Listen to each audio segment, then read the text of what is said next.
शास्त्र पढ़ने तो हैं, परंतु पढ़े कहाँ से, शुरुआत कहाँ से करें। लोग बोलते हैं कि ये वाला पढ़ो, वो मत पढ़ो, ये वाला पढ़ो, वो मत पढ़ो, वेद पढ़ो, पुराण मत पढ़ो, पुराण पढ़ो, संहिताएं मत पढ़ो, ये स्मृति पढ़ो, वो स्मृति पढ़ो, ये नीति पढ़ो, ये सूत्र पढ़ो।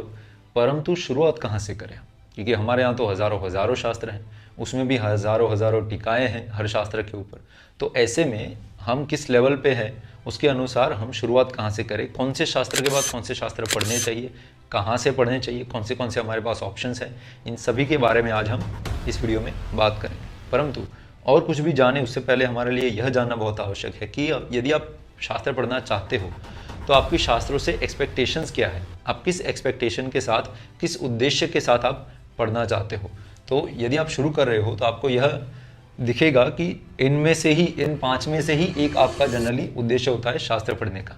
सबसे अधिकतर लोग शास्त्र पढ़ना इसलिए शुरू करते हैं क्योंकि उनको धर्म पालन के लिए इंस्ट्रक्शंस चाहिए होते हैं। जैसे कि जब व्यक्ति किसी साधु के कांटेक्ट में आता है, किसी घर पर कोई साधु आ गए, या फिर वो गलती से किसी साधु से मिल लिए, या फिर कहीं इंटरनेट पर कोई रील या फिर कोई वीडियो देख लिया जिनसे उनके हृदय में परिवर्तन हुआ, उनको इंस्पिरेशन मिला कि मुझे अभी शास्त्र पढ़ने चाहिए, ये सब नॉनसेंस और सब चीज़ें हैं, उसमें से सारा दिमाग अभी धीरे धीरे निकाल कर शास्त्रों की ओर जाकर अपने धर्म का पालन करना सीखना चाहिए।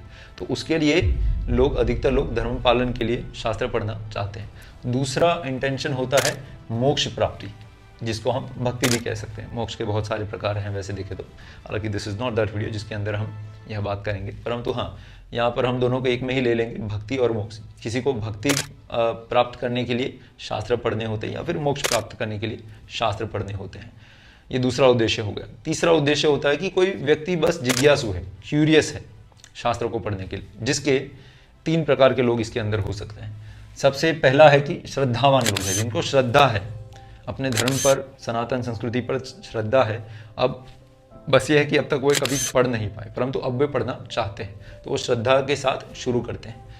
दूसरे हैं तटस्थ प्रकार के, मतलब कि कोई ऐसा श्रद्धा वद्धा नहीं है, अभी कोई इतना डीप फेथ नहीं है, परंतु शुरू करना है कि कहीं से उनको इंस्पिरेशन मिला है, तो अभी उनको जिज्ञासा हुई है कि इतनी सारी बातें हो रही है, यदि सनातन संस्कृति के बारे में, सनातन शास्त्रों के बारे में इतनी इतनी बड़ी बड़ी चीज़ें सुनने को मिल रही है, व्हाई नॉट ट्राई, शुरुआत कर देखते हैं। तो ऐसे तटस्थ लोग होते हैं, वो ओपन होते हैं दोनों चीज़ों के लिए कि ये हो सकता है, वो हो सकता है, जो भी होगा देखा जाएगा। फिर तीसरे प्रकार के लोग होते हैं, वो होते हैं द्वेषी लोग। द्वेषी लोग वे लोग होते हैं जो कि शास्त्र इसीलिए पढ़ते हैं क्योंकि उसमें से उनको ऐसी चीज़ें निकाली हैं जिससे वो शास्त्रों को बदनाम कर सके, कुछ ना कुछ करके शास्त्रों को फॉल्टी दिखाना, उसमें से गलतियाँ निकालने का प्रयास करना, फॉल्ट फाइंडिंग करना, उसको गलत तरीके से समझाना। ऐसे लोग भी होते हैं जो कि द्वेषी लोग होते हैं। यह लोग जनरली आपको मिलेंगे जो लोग क्लियरली लेकर बैठे कि ये तो इनको ये वाले शास्त्र तो गलत ही है। हमारे सनातन धर्म में भी ऐसे ऐसे लोग होते हैं जो कि पर्टिकुलर सेट ऑफ शास्त्रों को कम्प्लीटली गलत बताते हैं। और धर्म की बात की तो क्या ही बात करनी, वो तो बहुत सारे प्रयास करते हैं काफ़ी जगह पर, हर कोई ऐसा नहीं है। मेरे काफ़ी ऐसे मित्र हैं जो कि जैसे कि मुसलमान हैं परंतु हनुमान चालीसा का पाठ करते हैं। हमारे साथ अखाड़ा में आते थे तो वो हनुमान चालीसा का पाठ भी करते थे, और साथ में रामायण भी उनका पूरा परिवार साथ में बैठकर देखता था।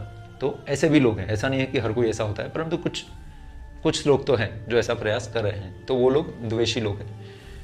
और फिर 5वें प्रकार के आते हैं जो है अर्थ और काम की पूर्ति करने वाले, जिनको कुछ ना कुछ चाहिए है उसके अंदर। इसमें काफ़ी पेटा प्रकार हो सकते हैं, बहुत सारे हो सकते हैं, ज़्यादा डिटेल में हम नहीं जाएंगे, परंतु हाँ, प्रकार होते हैं ऐसे जिन लोगों को कुछ चाहिए है कि मैंने सुना है शास्त्र में ये करने से ये मिलता है, ये वाला मंत्र करने से ये मिलता है, इसको करेंगे तो ये मिलेगा, वो मिलेगा।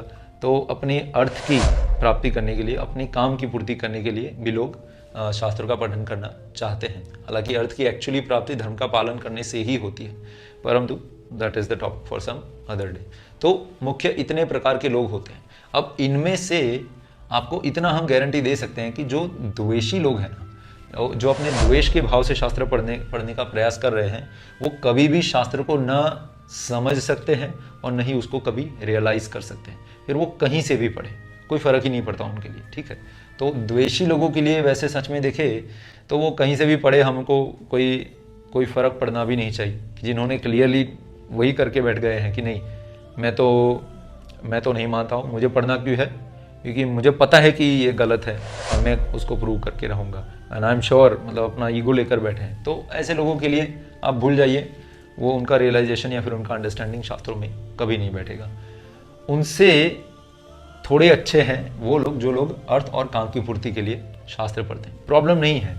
पर हालांकि यह समझिए कि यदि आप अर्थ और काम की पूर्ति के लिए शास्त्र पढ़ने का प्रयास करोगे तो आपका रियलाइजेशन थोड़ा टफ होगा, ऑल्दो इट्स नॉट इम्पॉसिबल।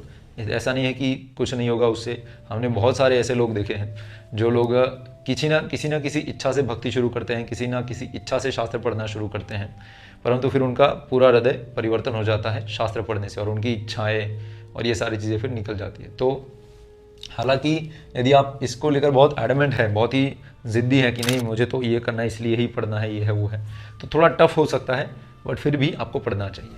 तो द्वेषी लोगों की तो हम बात नहीं करते हैं, परंतु और जो लोग हैं ना उनके लिए कैसे पढ़ना चाहिए उसके बारे में हम आगे बात करेंगे। यह जो मेथड भी हम जो दे रहे हैं वो अर्थ और काम पूर्ति करने के उद्देश्य से जो शास्त्र पढ़ते हैं उनके लिए थोड़ा टफ होगा, परंतु फिर भी उनको प्रयास करना चाहिए, क्योंकि बाय डिफ़ॉल्ट जो प्रिंसिपल्स इसमें बताए हैं वो प्रिंसिपल्स के अगेंस्ट जाता है।